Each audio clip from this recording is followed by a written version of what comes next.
জয় রাম জয় গুরু। নমস্কার। গল্প কথায় রাম ঠাকুর চ্যানেলে সব বন্ধুদের স্বাগতম।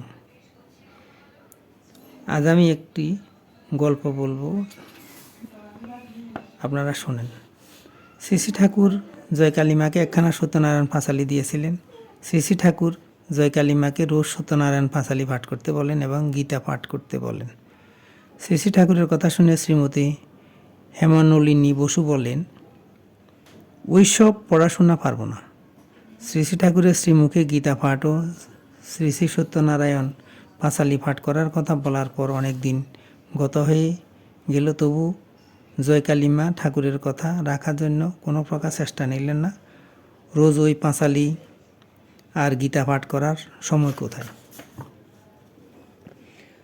যাহা ভগবান করেন তাহার হাত ছাড়ান জীবের সাধ্য নাই। বেদবাণী 1। শ্রী শ্রী ঠাকুরের ইচ্ছাই ইচ্ছা। সুবাদির পিতা চট্টগ্রাম পোর্টে কাজ করতেন। তখন বিশ্বযুদ্ধের সময়ের কথা।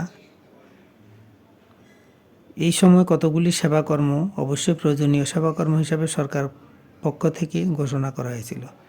সরকারি কাজের প্রয়োজনে সুবাদিদির পিতাকে চট্টগ্রামে বাধ্য হয়ে থাকতে হলো। এদিকে চট্টগ্রামের অবস্থা ভালো নয়, তাই সুবাদির মা সকলকে নিয়ে ঢাকাতে চলে আসেন।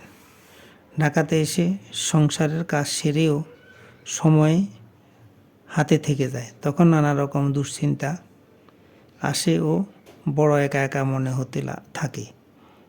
এইসব মানসিক ঝামেলা থেকে একটু সময় নিজেকে মুক্ত রাখার জন্য জয়কালীমা রোজ শ্রী শ্রী সত্যনারায়ণ পাঁচালি পাঠ করতে আরম্ভ করেন।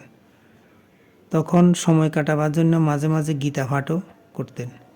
সুবাদি বলেছেন, শেষ বয়সে তার মা বিশুদ্ধ উচ্চারণের সঙ্গে গীতা পাঠ করতেন।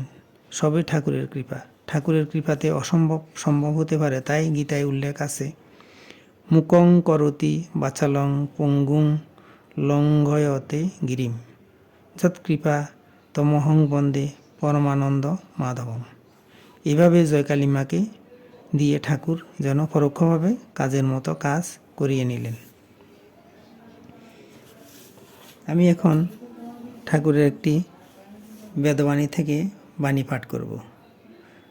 ঠাকুর বলেছেন, যে পর্যন্ত দেহ থাকে সে পর্যন্ত কষ্ট নিবারণের জন্যই চেষ্টা করা জীবের ধর্ম।